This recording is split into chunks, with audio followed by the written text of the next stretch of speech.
Chapter 2. There is much debate in this country over abortion. I have always found it puzzling. There are the right-to-lifers who say that abortion is the equivalent of murder. Then there are those who say women's right is free choice that must be preserved. What has always struck me as odd is that each side is convinced that only it is right and the other is wrong. I feel they are both wrong. No one should take away another person's right to choose, and no one should kill an unborn infant. Of course, I could just as easily say both sides are right, but I won't. It's a paradox that can't be resolved. I think it is better to admit that than pretend there is a resolution. But most people want to believe what they are doing is right. I guess I have always been unique in that respect. I knew smoking dope was a lousy thing to do, but I did it anyway. I knew I should study more, but I couldn't be bothered. I goofed off and got loaded because I wanted to, and that was reason enough. Yet it wasn't as if I had no conscience. These things only hurt me, and I was willing to do them because I could take the hurt. I almost preferred it.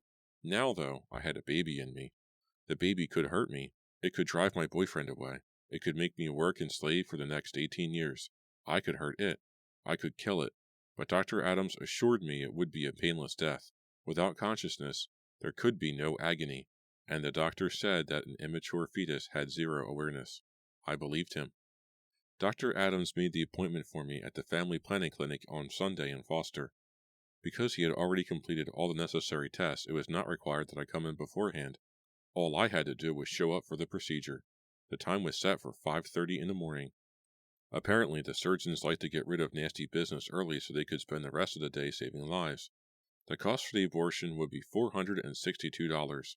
The clinic wanted to be paid up front. Pepper insisted on covering it all, but I said no, we'd split it. I only had $300 in the bank to begin with. Condoms would have been cheaper. A heart transplant would have been easier. All my talk was just talk. As we drove to Foster the night before, Friday, I felt like I was driving to my death. We decided to get a motel in Foster and sleep, but we ended up talking till it was time to go to the clinic. My dad was out of town, and Pepper's aunt and uncle thought he was camping with a friend. The clinic was located in a small professional office building. It was still dark as we parked my car and walked inside. A plump, middle-aged woman looked up from behind a gray metal desk. She must have been a nurse. She was all in white. A mole the size of a quarter, complete with fine brown hairs, occupied the left side of her generous chin. There were no other women present. "Are you Roxanne?" the woman asked. "Yes. Are we early?" The place was plainly furnished and smelled of alcohol. "A few minutes." The woman was all business. She reached for a handful of forms. "Fill these out, please. Will you be paying with cash or check?" "I'll just put it on my expense account," I said. "Pardon?" the woman said. She had heard me, but didn't like my sense of humor. "Cash," Pepper said sourly, reaching for his wallet. I knew neither of us had imagined we'd be spending our hard-earned money this way. I filled out the forms. I had the wild thought in the middle of them that one day I would run for president, and that the forms would be dug up by my opponent and used to smear my good name. So I changed a few things about myself, including the spelling of my last name and where I lived and so on. I mean, it wasn't as if I wanted to receive the clinic's monthly newsletter. Pepper sat silently beside me as I wrote. If it had been him who was filling out the forms, then I would have probably helped him. He did worse in school than I did. Our child probably would have been retarded, I consoled myself, as I finished the papers and gave them back to the mean woman. I was talking to myself a mile a minute, the whole rationalizing trip, but I spoke like someone who was listening to me. The baby, of course, I imagined she could hear my mental dialogue. And although she remained silent throughout, I had a sense of how she felt, and the feeling was not pleasant. A man suddenly appeared in the doorway. He was dressed in a sterile green gown, serious and intimidating. He was over 6.5 feet tall, and seated as I was, his covered head looked like something in orbit. He glanced briefly at me before his eyes moved to the woman behind the desk. "I'm ready for our first patient, Carol," he said. Then he closed the door and was gone. The woman lumbered up from behind her desk. "Come this way," she said. I stood, Pepper with me. We hugged each other briefly. "It'll all be over before you know it," he said. "I know." I pressed my mouth to his ear, whispering. "Love you." "Rox," he began. "Best we hurry," the woman interrupted. I let go of Pepper. "Goodbye," I said. "I'll be right here when you come out," he promised. We entered a different door from the one the doctor had disappeared behind. The smell of alcohol thickened. The clinic was small. A few steps and we were in the operating room. The woman handed me a green gown and told me to undress completely and lie on the table with my feet in the stirrups. I could not believe this was happening. The woman left the room, and I began to unbutton my blouse. What a way to begin a relationship, I thought. I was lying on the table with my legs crossed when the doctor entered the room a few minutes later. I wanted to tell him that the table was making my bare butt cold. I also wanted to tell him that I was basically a good person, who had made a mistake and that I didn't mean anybody any harm, particularly to the many tiny babies of the world. But I didn't say anything. He gently took hold of my feet and placed them in the stirrups. "I'm going to give you a series of shots, Roxanne," he said. "It will numb the area." "Will they hurt?" I asked. "Yes, but only for a moment. I like an honest doctor." He reached for a packet on a nearby shelf and opened it. There was a long needle inside and a small bottle of clear liquid next to it. He stabbed the needle into the top of the bottle and slowly filled the syringe, holding it up to the light. It looked like Excalibur, I thought, and he was going to stick it into me. "Jesus," I whispered. "Don't be afraid," he said. I chuckled. It was more fun getting into this predicament than it is getting out of it. He smiled at my comment, but only for a moment. He wasn't a bad man, but I was just another girl in trouble to him. He probably saw hundreds a year, if not thousands. This was business to him, not a matter of life or death. It was only then I wondered if an abortion could be dangerous. I remembered one of the forms I signed had said something about not holding the clinic responsible in the event I croaked. He gave me the shots. They hurt like hell. My eyes were wet when he finished. Then he started an IV into my wrist and patted my arm and told me he would be back in 15 minutes. I could hear a girl in the adjacent room undressing. It did not make me feel any less lonely. The gown was drafty and the doctor had left the door open. I tried to pass the time by singing softly. People told me I had an incredible voice, but I didn't believe them. I always just sounded like myself. I quickly had to give up on the ploy. No one had written a getting ready for my abortion song. Time crept by. Deep inside, I felt things going numb. The doctor finally returned and poked at me with glove-covered fingers. I told him I couldn't feel a thing, and this made him happy. He was ready to begin the procedure. He picked up a long, silver instrument that glinted in the harsh overhead light. I closed my eyes. He poked me again, and then suddenly muttered something under his breath, and left the room in a hurry. I kept my eyes closed. My guts felt strange, as if they were made of liquid, and were flowing around inside me. My thoughts began to float inside my head, too, like colored pictures projected on puffy white clouds caught in a gentle updraft. I thought mainly of Salem, where I had grown up, and how bright the stars had been the night Pepper had first kissed me. But the thought of Betty Sue McCormick also flashed inside. Her face spread across my imaginary black sky.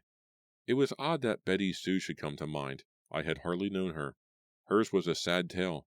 She had doused herself with gasoline in an abandoned gas station at the edge of town, and then she dropped a flaming match at her feet. The whole place had gone up, and there hadn't been much left of Betty Sue to bury. No one knew why she had done it. Just the thought of Betty Sue, though, and how she had thrown away her life, got me thinking about my baby and what I was doing to it. My inner resolve to go ahead with the abortion suddenly turned over sharply inside me. Why was I doing this? Had I really asked myself that question? If I had forgotten the answer to it. Yeah, sure, Pepper wanted me to get rid of the kid, and I was worried about losing Pepper. But if he was going to leave me now for this reason, he would leave me later for another. I had nothing to lose, I thought, by keeping what was ours. I wanted to stop the procedure. I wanted to go home. "Doctor?" I called, opening my eyes. "Are you there?" No answer. I pulled my right leg out of the stirrup, then my left. I could sense that I was still numb inside, but believed I could walk. I didn't think I'd changed my mind too late. The doctor had only worked on me a few minutes before leaving. I could see no blood, and suddenly my sensation of dizziness vanished. I felt good, better, in fact, than I had since I found out I was pregnant. I swung my legs over the side of the table and stood up. I called out to the doctor and nurse again. Still no answer. The green gown was bugging me, so I pulled it off and quickly slipped back into my clothes. Then I stepped into the hallway. A dizzy sensation overtook me with a bang. As I looked down the hall, opposite the direction from which I had entered the operating room, the walls suddenly elongated, stretching the hall into what could have been a pathway into infinity. At the very end of the hall was blackness, nothingness. I shot out my right arm and caught the edge of the door frame with my hand. I passed the back of my hand over my eyes and steadied myself. My vision cleared. The length of the hallway shrunk to normal size. I turned and walked toward the reception area. Pepper jumped up as I came out. He had been reading a People magazine. The woman at the desk must have been in the back. We were alone. "Are you done already?" he asked. "Yes." "You weren't in there long." "I'm a quick fix." I opened the door to the outside. Faint blue light shone in the east. "Let's get out of here." Pepper hurried after me. "Are you sure you're all right?" "I'm perfect," I said, stepping outside into the cool morning air. "Give me the keys. I want to drive." "Rox, you can't. You just had an operation." I paused on the opposite side of the car from him. I didn't do it. "You didn't have the abortion?" he asked, shocked. "No, and I don't want to argue about it." "Rox?" I put up my hand. "I just want to go home, okay? Give me the keys." He tossed me the keys reluctantly. We climbed in the car and drove away. I half expected the ugly fat nurse to come bursting out of the clinic shouting for us to stop, but we left in silence. And the silence followed us. "I think we should talk about this," Pepper said softly. 5 minutes later, when we were on the outskirts of Foster. The town was twice the size of Salem, but that wasn't saying it was big. Soon, we would be in the desert. "I've decided to have the baby," I said calmly. "We can talk all you want. I think you're right. We should talk. But I'm not going to change my mind. If that's not all right with you, I understand. You won't have to be responsible for raising our daughter. If you don't pay child support, I won't take any kind of legal action against you. You'll be free to live your life exactly as you want." He stared at me for a while before responding. I couldn't see his expression. I could only glimpse him out of the corner of my eye. I had my eyes on the road. We seemed to be the only ones leaving Foster that morning. "How do you know it's a girl?" he asked again. I chuckled. "I'm not sure. I just know." "Nothing I say will make any difference?" "Nope." He sighed, settling himself in the seat as if he were about to take a nap. "Then I won't say anything, except that I'll see you through this." I glanced over at him. "That makes a difference," I said. Pepper nodded, and then fell asleep. Men, boys, they could sleep through the end of the world. Of course, we had been up the entire night before. I never knew Pepper snored. I thought it was cute. When the sun came up an hour later, Pepper was still asleep. The sun peeked over the horizon directly in front of me and burned bright into my brain. It was at that exact moment that I saw a hitchhiker at the side of the road about half a mile in front of us. It looked like a girl, but I couldn't have sworn to it. It might have been a guy with long, red hair, brighter than mine. The person had on a long, dark cape, but framed against the light of the sun, she was little more than a silhouette with flaming hair. I debated whether I'd pick her up. I usually did pick people up. I assumed the person was hitchhiking, but as I raised my hand to shield my eyes from the glare, she disappeared. There was a cluster of cactuses just off the road. I assumed she had seen us coming and ducked behind them. I wasn't going to worry about it. I had enough on my mind. I drove by the spot she had been standing without slowing one bit. An hour later, about 5 miles outside of Salem, I came to a familiar gas station. I glanced down at my gauge. I was on my last half-gallon. I decided to stop and fill up. Pulling into the station beside the pump, I reached over and shook Pepper gently. He hadn't stirred once since we left Foster. "Hey, sleepyhead," I said. "We're almost home." He opened his eyes and yawned. "What time is it?" "Almost 8. We need gas. Do you have any money?" He closed his eyes again. "The clinic has all my money." I got out. "Thanks." "Just stating the facts, miss." Like I said, I knew the station. It was always open. You could pump your gas before paying. I dug a mangled $5 bill out of my blue jeans. I wouldn't be filling up after all. Pepper was snoring again before I got my 4.3 gallons in the tank. I walked up to the window to pay. A faint breeze played with my hair. The sky was as blue as summer. I knew it was going to be a cooker of a day. There was no one at the window, although it was open. "Hello? Anyone home?" No answer. The garage doors were pulled down, but the cash register was lying open. That was odd, I thought. Even if the guy on duty had to go to the bathroom, he would have closed the cash register. Immediately I thought the place was being held up. The help was in the back with a bullet in the brain, and the villain was at this very moment returning for the cash. I backed away from the window 3 steps, then whirled around and ran for the car. "Pepper," I said quietly, "wake up. We have to get out of here." He didn't open his eyes or sit up. The car runs just as well with me asleep as it does with me awake. I opened the car door. I think this place is being held up. He bolted upright and glanced out the window. Why? I called and no one answered. The cash register's lying open. The guy could be in the bathroom. I climbed in the car. I don't think so. I have a bad feeling about this. I want to get out of here. I put the key in the ignition. Pepper put a hand on my arm. Wait a sec, he said. If the place is being held up, we should help. We can't help. Only people with loaded guns can help in situations like this. Let's go. No, Pepper said. That wouldn't be cool. I don't want to be cool. I want to be alive. Let go of my arm. He opened his door. You stay here. I'll be back in a moment. If you hear gunshots, drive off. I grabbed his arm. Oh, sure. Oh, great. What a classic macho attitude. You are coming with me. My daughter is not going to grow up without a father. It could be a boy, for Christ's sakes. He shook loose. Do as I say and don't worry. I won't worry, I said sarcastically, sitting back. I'll take these few moments to enjoy a peaceful meditation. He closed the door in my face. I pounded the dashboard. Damn it. I watched as he walked casually up to the window. One thing about Pepper, he was no coward. He peered in the window, listened for a second, and then walked around the side of the building to a door and disappeared inside. Why did I go to an abortion clinic and pay them $400? I just had to sit through a holdup and I'd abort. I clasped my hand over my abdomen and waited. I didn't start the car. If someone shot Pepper, I thought, they could shoot me as well. He was back a minute later. I was so relieved I almost started crying. There's no one here, he said. Are you sure? Positive. There's no one in the back. The bathroom's anywhere. Why would they just go off and leave the money lying around like that? Pepper was puzzled. I don't know. I handed him my $5 bill. Well, stick this in their cash register and let's get out of here. Pepper stuffed the money in his jeans pocket and climbed inside. Give me a break, he said. That's stealing. Yeah, well, turn me in when we get to town. You're mad at me, I said. I'm not mad at you. Then why don't you talk to me? I asked. Because you told me talking to you would be a waste of time.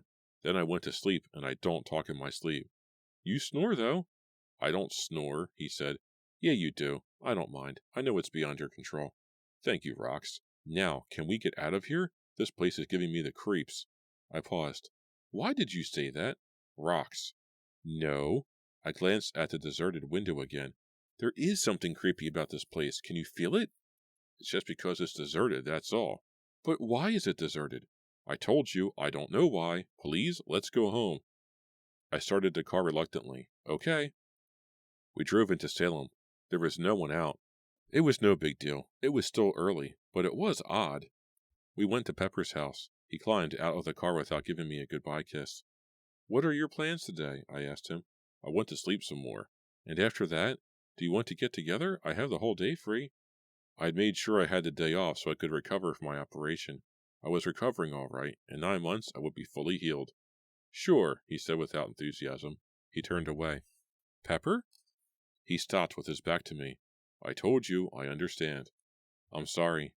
He sighed and glanced over his shoulder. I hope we're not both sorry. Yeah, I agreed. I drove home. On the way, I noticed again how quiet the town was. There should have been someone on the road. I couldn't even hear a bird singing. Yeah, I noticed the silence, but it didn't make me wonder. I was more amazed at how wide awake I felt. It was a while since I'd slept. I parked in the driveway and went inside. Like I said, my dad was out of town. Yet the moment I stepped through the door, I was struck by how empty the house felt, as if no one had ever lived there. Dad? I called. Of course, no one answered. I think I just wanted to hear the sound of my voice. My jitters from the deserted gas station were still with me.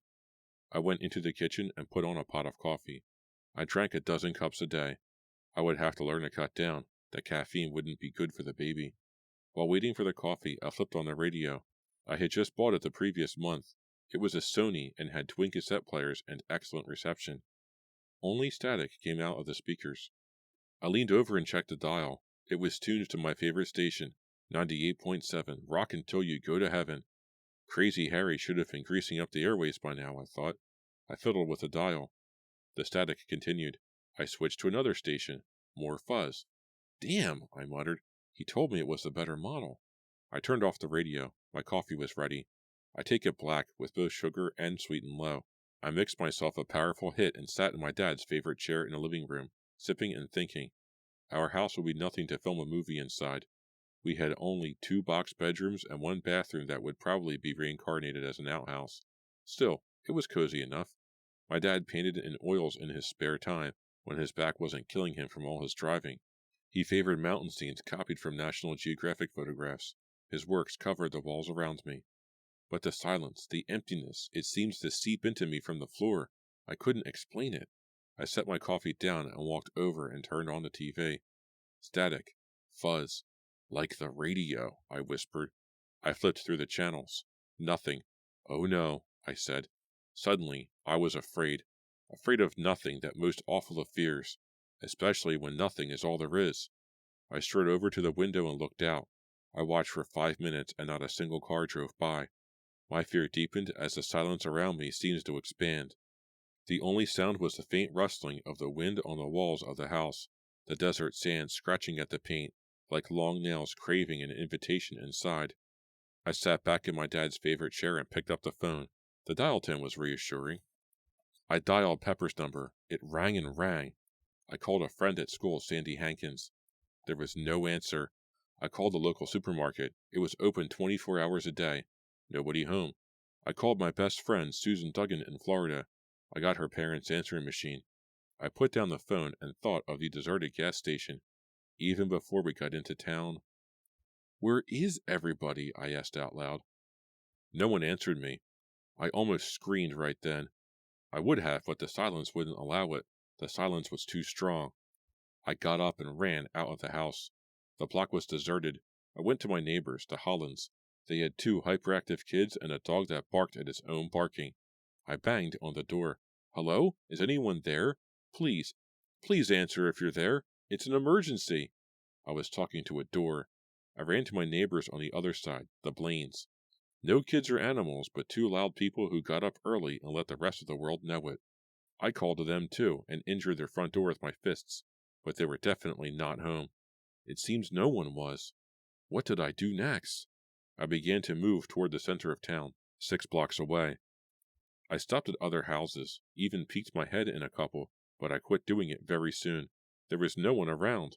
The sight of a corpse would have been welcome to me right then. A skeleton sitting at a kitchen table with a fresh cup of steaming coffee. Sure, let me meet him. I'm desperate. Anything, even a goldfish.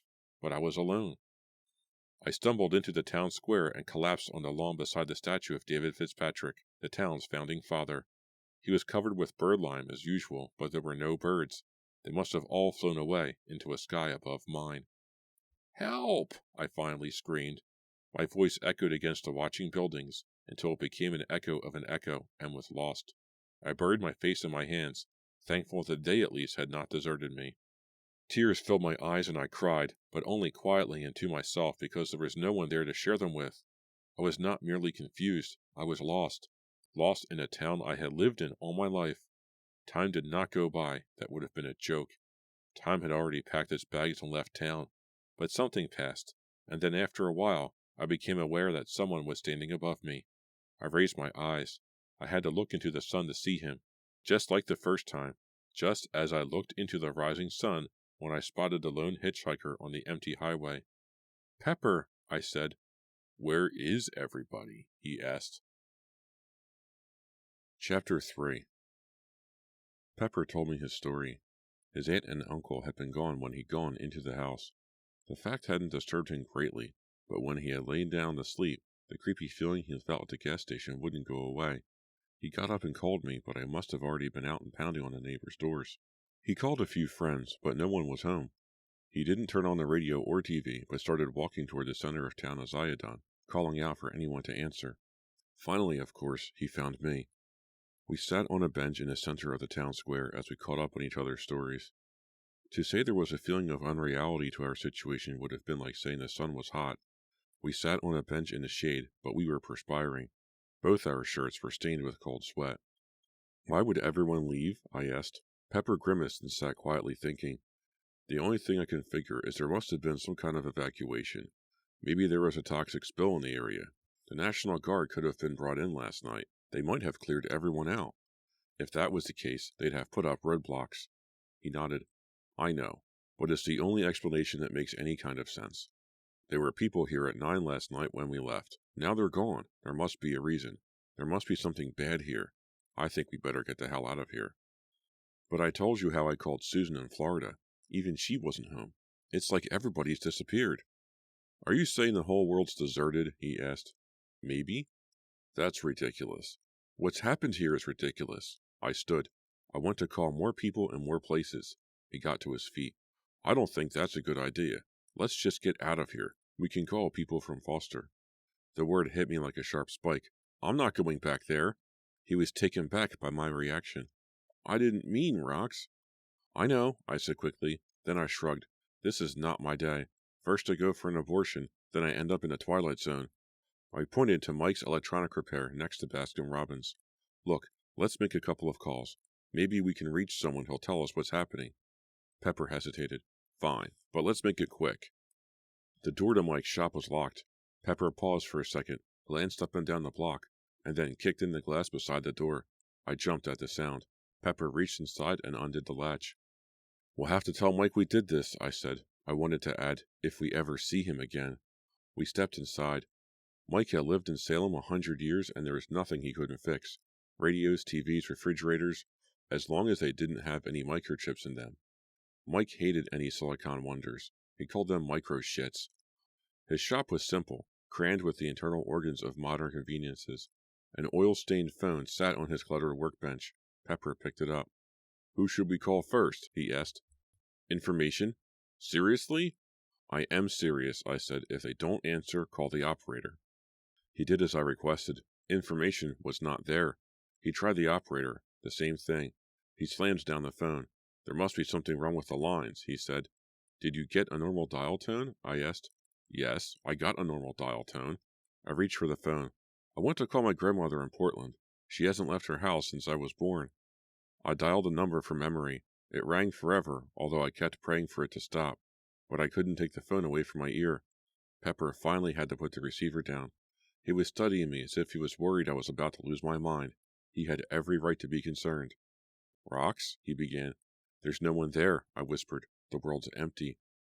Don't talk like that. There's been an evacuation of the area. The National Guard... Screw the National Guard, I interrupted. He grabbed me.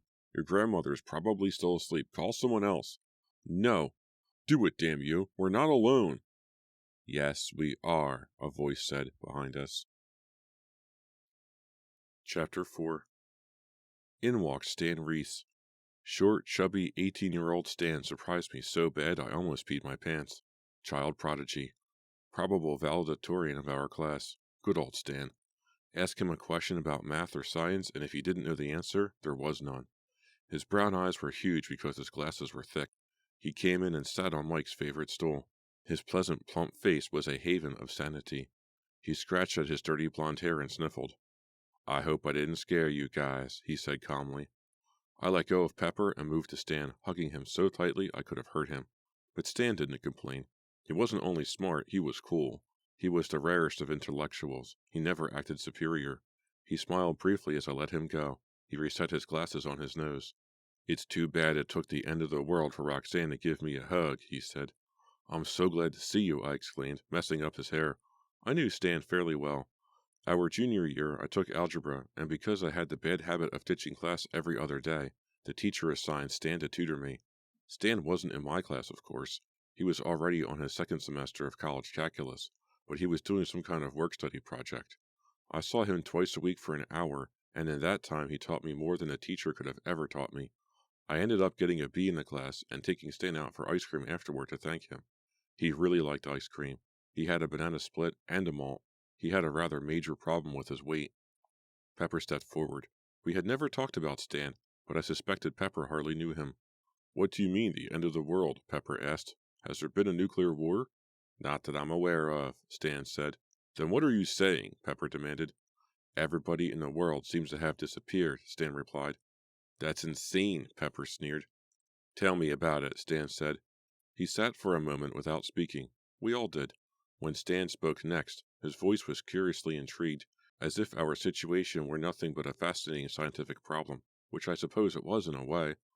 I'm a shortwave operator, he said. Have been for years. I usually talk to 3 buddies of mine in Europe every Saturday morning. There's one each in France, Germany, and Switzerland. The one in France is a 30-year-old woman who's been teaching me French for the last 6 months. Well, To make a long story short, I tried to get in touch with them this morning. I couldn't get any of them. I checked out my equipment. It was perfect. I tried getting other people I talked to occasionally. A guy in Australia with chronic insomnia. A priest in India. These guys are almost always on the airwaves. I got zip. I began to scan all the bands. I was receiving fine, but nobody was transmitting.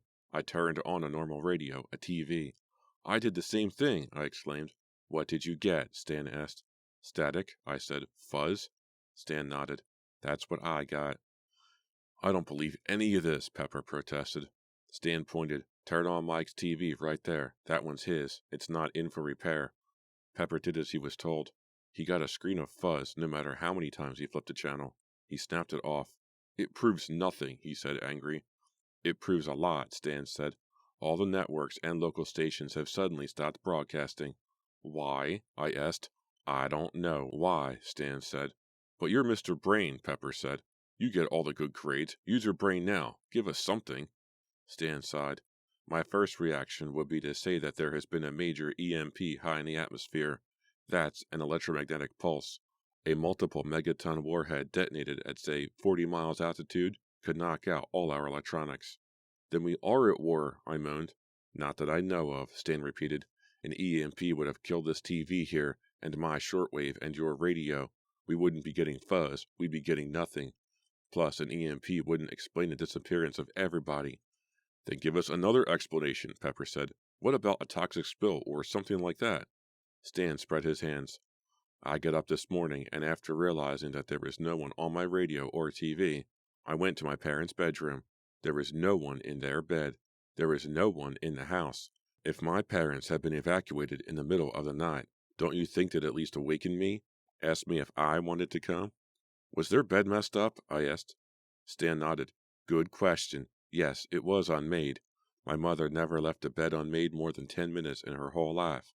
I think they were in bed when they left. When they left where? Pepper asked.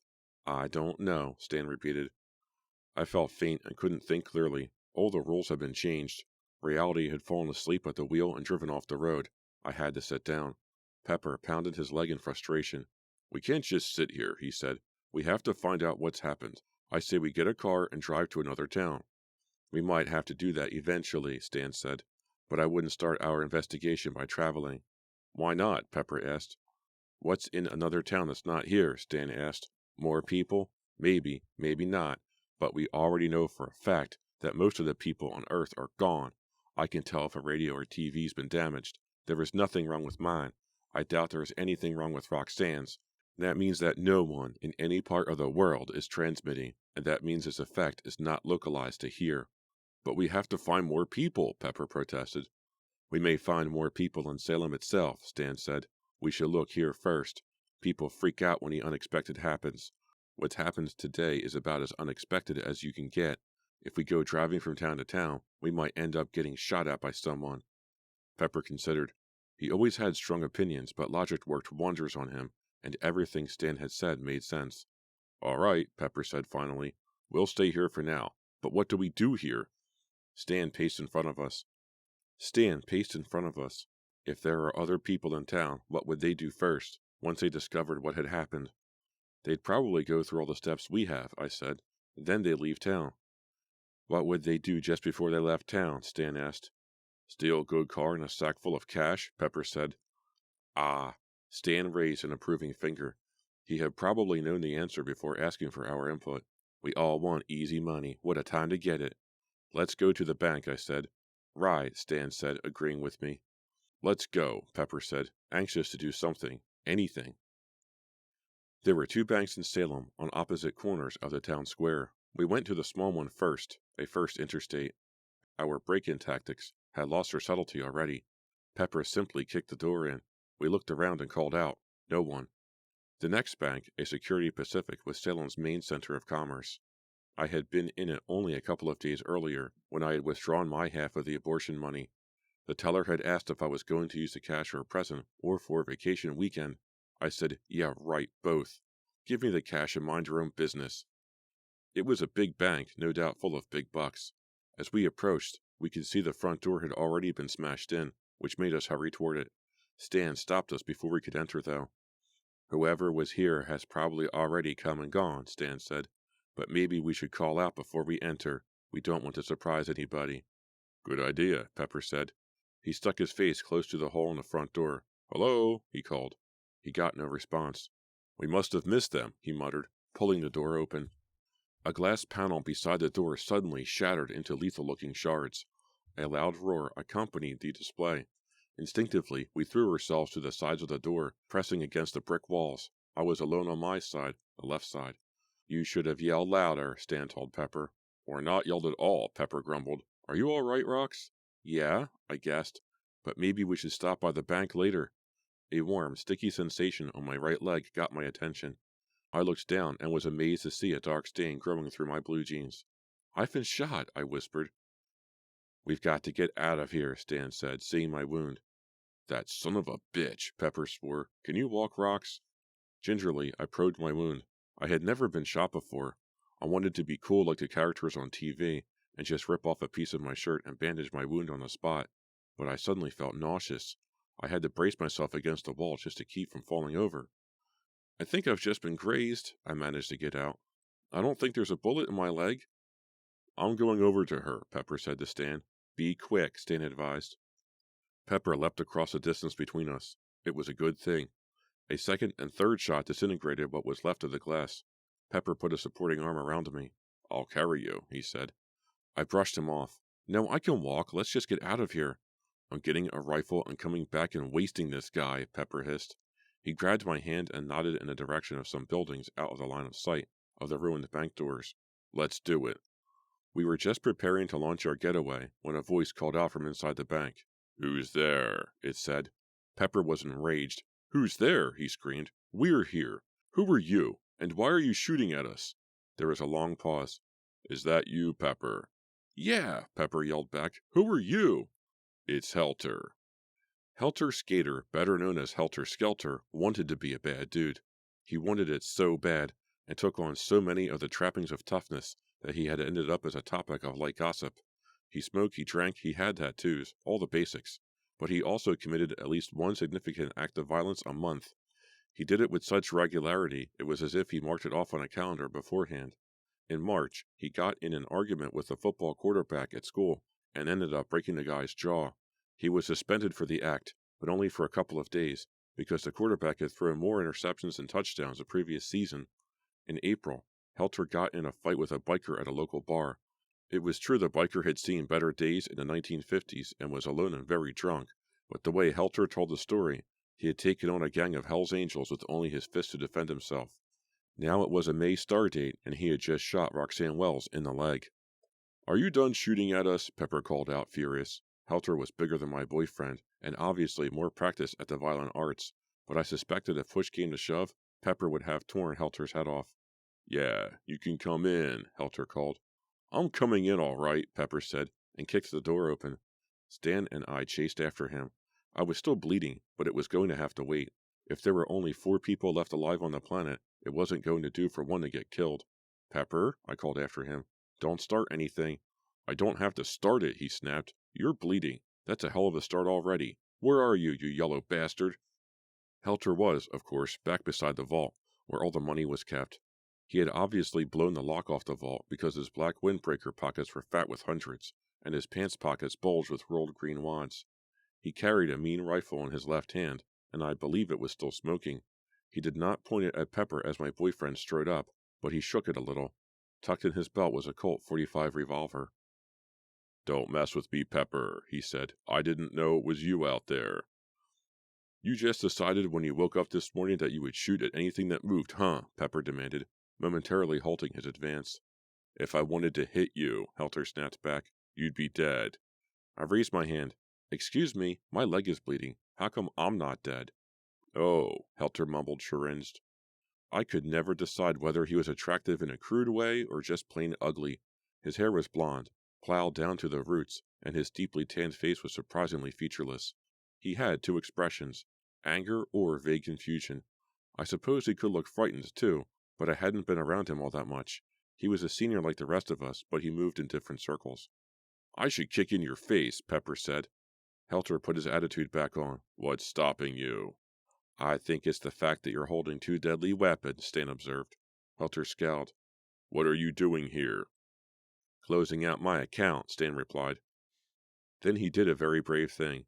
He stepped forward and plucked the rifle out of Helter's hand. He didn't touch the revolver, however. Helter was so amazed that he didn't even try to stop him. Stan set the rifle on a nearby seat, adding, Let's kiss and make up and get down to business, all right, guys? It's all right with me, Helter said, trying to act bored. Just our luck he should have been left, Pepper muttered. He turned to me. I want to look at your leg. Are you in pain? I nodded to all the money in the area. Yeah, but I feel a lot better knowing that we're rich. Pepper had me sit and felt my cut. He decided that the bullet had just grazed me. He ripped off a part of his shirt and tied it tightly over the wound. The bleeding began to slow immediately. Are you strong enough to walk to the drugstore? Pepper asked. Sure, I said. It's only next door. I can give you a piggyback ride, Helter offered, guilty at last. No thanks, I said politely. I really wasn't that mad at him. Could I have a piggyback ride? Stan asked Helter hopefully. What a group, Helter growled. At the drugstore, Pepper made the other two stay up front at the cash register while I sat down in the back beside the prescription drugs. I slipped down my pants so he could clean and bandage my wound. It was kind of romantic. They do this in westerns all the time, I said, as he taped the gauze to my thigh. I could tell he was enjoying the sight of my legs. They were good ones. I don't remember any drugstores in westerns, he said. That's true. I reached down and held his hands. His eyes met mine. If I was looking for strength, it was there for the taking. The only thing that made our situation bearable was that we were together. What are we going to do? I asked. First, we have to figure out what's happened, and then I guess we'll do the right thing. He glanced in the direction of the others. We're lucky we have Stan with us. The guy's sharp. You like him. I'm glad. He really is a wonderful person. But be nice to Helter as well. We'll get nowhere if we're at one another's throats. I'll tolerate him. I will not be nice to him. Pepper finished with my leg, and we rejoined the others. We hardly had a chance to catch up on Helter's story, and his ours, when blonde, beautiful Leslie Bell strolled through the door. Her eyes were dry, but both her cheeks were streaked. She had on bright blue pajamas and no shoes. I have a splitting headache, she said flatly. Any of you guys got an aspirin?